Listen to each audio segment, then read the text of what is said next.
தப்பு அர்ச்சனா. டாக்டர் தள்ளி படுக்க சொன்னார்ல.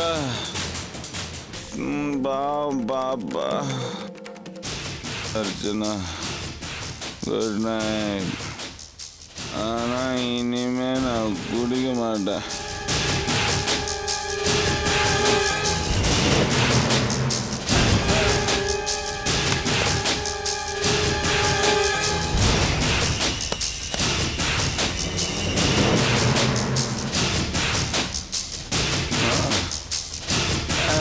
அர்ச்சனா,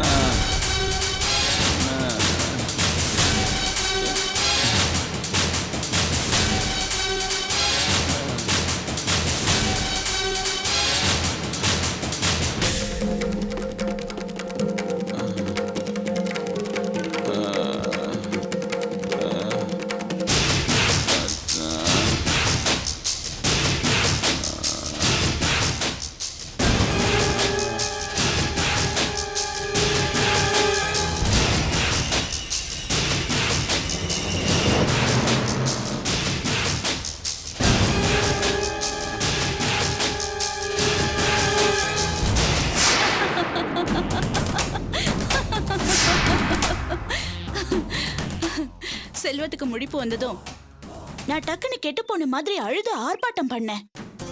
பதறி போயிட்டாரு. நான் துடிச்சதை விட அவர்தான் அதிகமா துடிச்சாரு.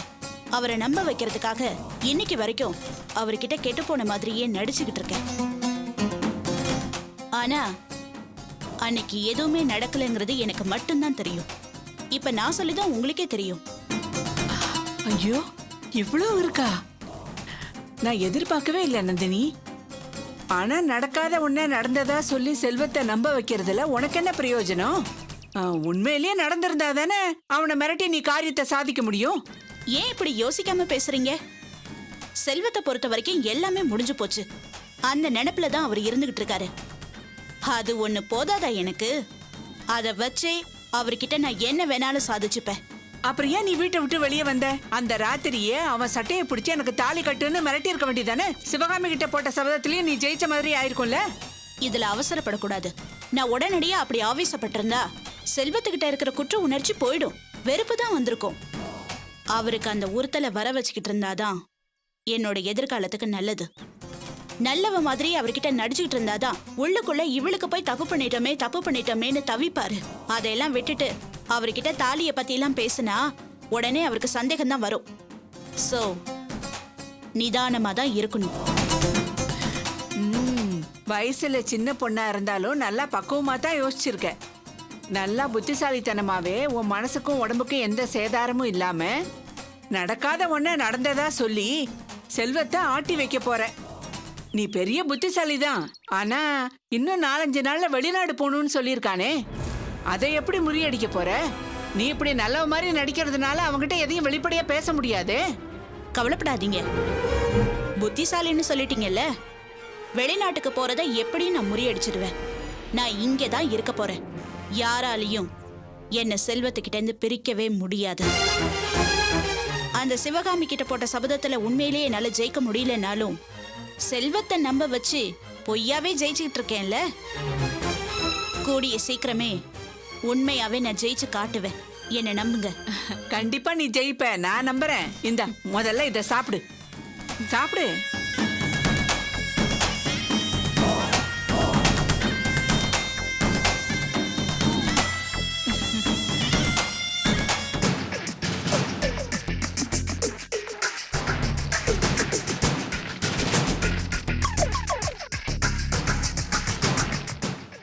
சிவகாமி, உன் விரதம்லாம் நல்லபடியாக முடிஞ்சு போச்சு. இனிமே எல்லாம் நல்லபடியாக நடக்கும். என்னங்க, அந்த நந்தினி அர்ச்சனா வீட்ல இருந்து வெளியே போய் ஏதோ ஃபிளாட்ல தங்கியிருக்காளாம். உங்க அம்மா தான் இருந்த விரதத்தினாலதான் இந்த மாதிரிலாம் நடந்துச்சுன்னு ரொம்ப சந்தோஷமா பூஜை சாமான்லாம் வீட்டுக்கு வாங்கிட்டு வந்து ஏதோ பூஜை பண்றதுக்கு தயாராயிட்டு இருக்காங்க. உங்க அம்மா அர்ச்சனாவை மட்டும் தவம் இருந்து 10 மாசம் சுமந்து பெத்த மாதிரியும் உங்களை ஏதோ தவிட்டுக்கு வாங்கின மாதிரியும் நடத்துறாங்க. அம்மா தாயே, என் வேண்டுதலை நிறைவேற்றி கொடுத்துட்டேம்மா. என் பொண்ணு அர்ச்சனா வாழ்க்கைய காப்பாத்தி கொடுத்துட்டேன். என் இன்னொரு பொண்ணும் குணமாய் வீட்டுக்கு வந்துட்டான். என் 2 பொண்ணுங்களோட வாழ்க்கையும் நீதான் தாயை பார்த்துக்கணும். அம்மா தாய்.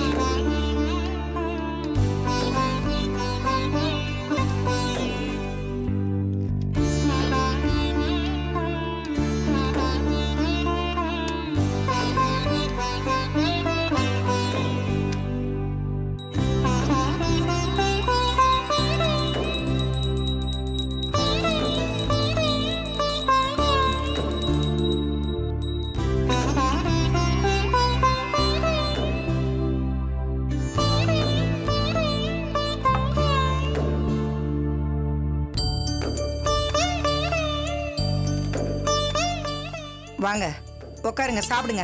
சிவகாமி, ஆ? ஒரு வாரமா கோயில்ல விரதம்னு சொல்லி ஒரு பொழுது தான் சாப்பிட்டுட்டு இருந்தேன். இன்னைக்கு தான் நம்ம வீட்டு சாப்பாடு சாப்பிட போறேன். அதனால தான் எல்லாம் பரிமாறி வச்சிருக்கேன். முதல்ல நீ உட்காரு. ஐயோ என்னங்க இது புது பழக்கம்? உட்காருங்க, நீங்க சாப்பிடுங்க. இத்தனை வருஷமா நீ தானே எனக்கு பரிமாறிட்டு இருந்த, நான் சாப்பிட்டுக்கிட்டு இருந்தேன். இன்னைக்கு நான் பரிமாறுறேன், நீ உட்காரு. முதல்ல உட்காரு. என்னங்க நீங்க? உட்காருங்கிறேன்ல.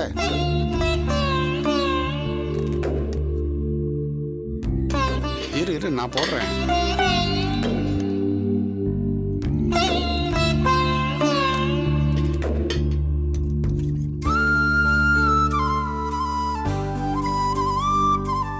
போதுங்க. சாப்பிடு.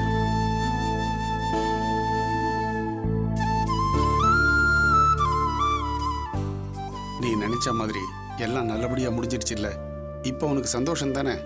இனிமே எதுவும் புலம்ப மாட்டிய? இல்லைங்க, என் மனசுலயும் சின்ன வருத்தம் இருக்கு. என்ன சொல்ற நீ? என்னதான் அந்த நந்தினி அர்ச்சனாவோட வீட்டை விட்டு வெளியே போயிட்டாலும் அவ இதே ஊர்ல எங்கேயோ தான் தங்கி இருக்காளாமே. அவ மறுபடியும் அர்ச்சனா வாழ்க்கையில குறுக்க வரமாட்டான்னு என்னங்க நிச்சயம்? அவ ஏற்கனவே சொன்ன மாதிரி இந்த நாட்டை விட்டு அவ வெளிநாட்டுக்கு போனதாங்க என் மனசுக்கு நிம்மதியா இருக்கும். ஏங்க, அவ ஏதோ விசா கிடைக்கலன்னு தானே அவ இந்த ஊர்லயே இருக்கா. உங்களுக்கு தான் பெரிய பெரிய ஆளுங்களெல்லாம் தெரியுமில்ல, அவங்க கிட்ட எப்படியாவது சிபாரிசு பண்ண சொல்லி அவளுக்கு விசா வாங்கி கொடுத்துட்டா அவ இந்த ஊரை விட்டு போயிடுவா இல்லைங்க.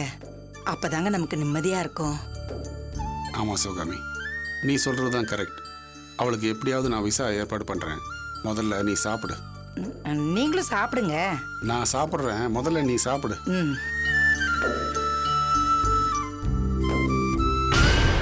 என்னங்க நீங்க ஏன் ஒரு மாதிரி டல்லா உட்காந்துருக்கீங்க? உங்க ஃப்ரெண்ட்ஸுங்களோட சேர்ந்து ஏதோ பிசினஸ் ஆரம்பிக்கணும்னு சொன்னீங்கல்ல, அவங்களை இன்னைக்கு மீட் பண்ணணும்னு சொன்னீங்க. வெளியே எங்கேயும் போலையா? எங்கேயும் போல. வெறுங்கையில் என்ன முழமா போட முடியும்?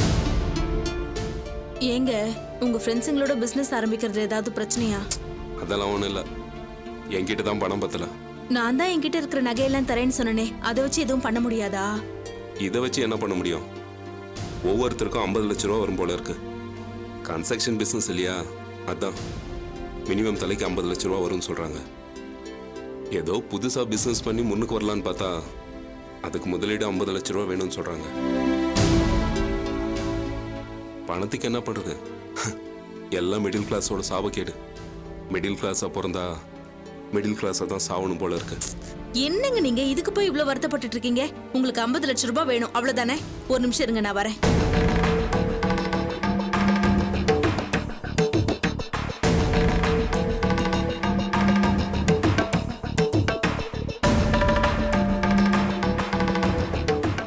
இந்தாங்க.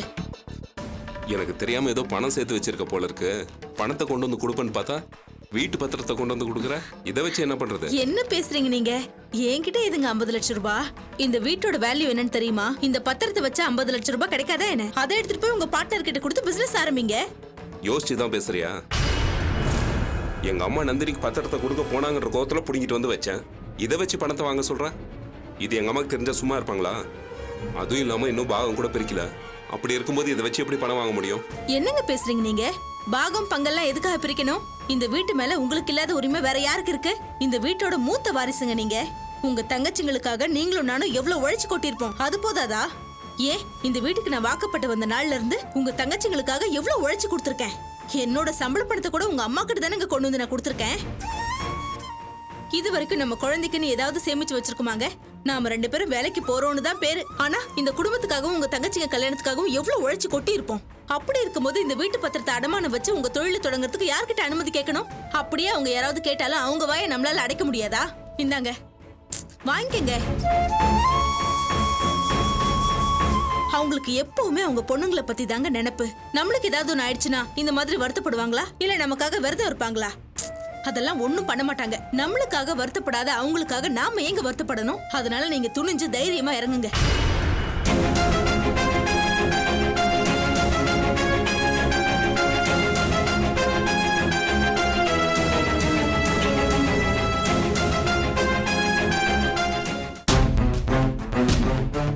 சரி, இன்னைக்கு ஆபீஸ்ல நடந்துகிட்டதை பார்க்கும்போது கூடிய சீக்கிரமே சட்டையெல்லாம் பிச்சுக்கிட்டு பைத்தியமா தான் அலைய போறாரு. எனக்கு பைத்தியம்னு பட்டம் கட்டி என்னை மென்டல் ஹாஸ்பிட்டல்ல கொண்டு போய் அட்மிட் பண்ணாருல்ல, கூடிய சீக்கிரம் அதே ஹாஸ்பிட்டல்ல நான் அவரை அட்மிட் பண்றேன்.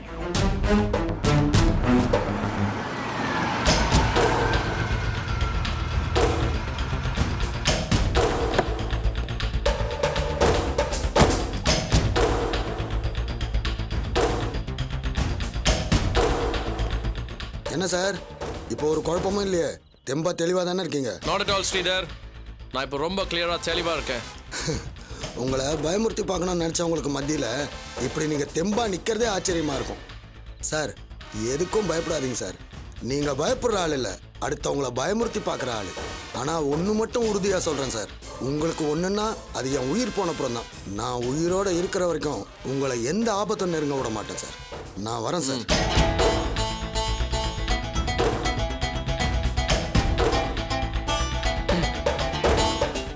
வாட் காவியா, புதுசா பார்க்குற மாதிரி பார்க்குற?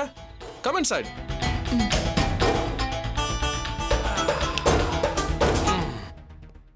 என்னமோ தெரியல, அன்யூஷுவலா ரொம்ப பயங்கரமா பசிக்குது. இன்னைக்கு என்ன டிஃபன்? Anything special? சாப்பிடலாமா? வா போலாம்.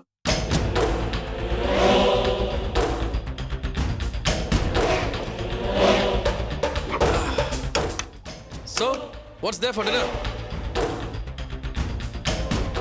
What is this, Kavya?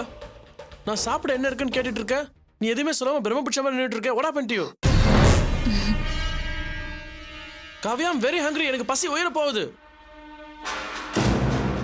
என்ன பாக்குற? உயிருக்கு பயந்து சாப்பிடாம எழுந்து போனவன் இப்ப பசி உயிர போது சாப்பாடு போடுன்னு கேட்கறானேன்னு யோசிக்கிறியா?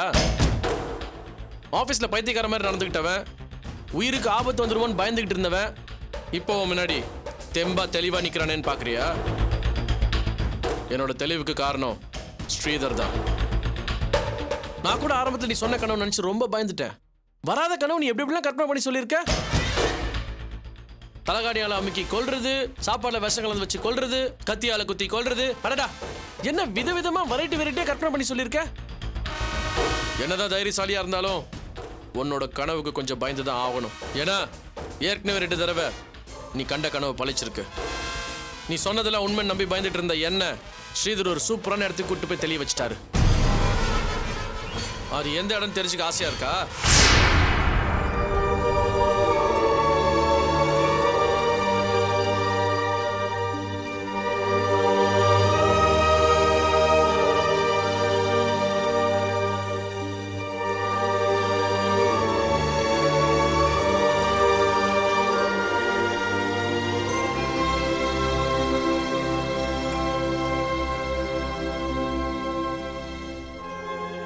உங்க அப்பா பேரு நா நீ நே ஞா.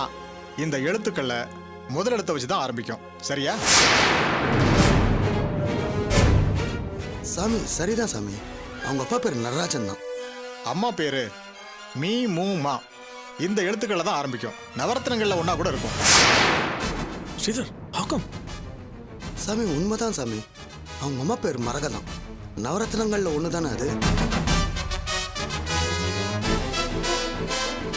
இவர் குடும்பத்துக்கு மூத்த பிள்ளையா தான் இருக்கணும். இவர் பேரோட முதல் எழுத்து சே சோ இந்த எழுத்துக்கள்ல தான் ஆரம்பிக்கணும். கிராமத்து தெய்வத்தோட பேரா தான் இருக்கும். சார் பேரு செர்ரி. முதல் எழுத்து ஓகே, ஆனா கிராமத்து தெய்வம். He's right. என்னோட ஒரிஜினல் பேர் சொரிமுத்து ஐயனார். மாடர்னா இருக்கணுன்றதுக்காக ஷெரின் என்னோட பேரை ஷார்ட்டா பண்ணிக்கிட்டேன். அது எங்களோட குலதெய்வத்தோட பேர் தான். சொன்னேன்ல சார், நாடி ஜோதிடம்னா நாடி ஜோதிடம் தான். சாமி, இப்போ பிரச்சனை என்னன்னா, சாருடைய ஒய்ஃபு கனவு கண்டாங்கன்னா அது அப்படியே நடக்கும். அதை நாங்கள் கண்கூடாவே பார்த்துருக்கோம். இப்போ அவங்க சாரை யாரோ கத்தியில் குத்துற மாதிரியும் சாப்பாட்டில் விஷம் வைக்கிற மாதிரியும் கனவு கண்டிருக்காங்க. அதனால தான் சார் மரண பயத்தில் உங்களை தேடி வந்திருக்காரு. இதுக்கு எதனா ஒரு தீர்வு சொல்லுங்க சாமி. சரி,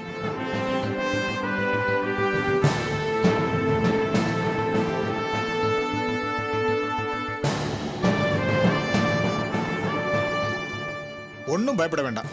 90 வயசு வரைக்கும் உயிரோடு தான் இருப்பாரு. எந்த ஆபத்தும் கண்டமும் கிடையாது. இவர் தான் மற்றவங்களுக்கு எவனா இருப்பாரே தவிர இவருக்கு யாரும் எவனா வர முடியாது. பயம் குழப்பம் எதுவும் வேண்டாம்.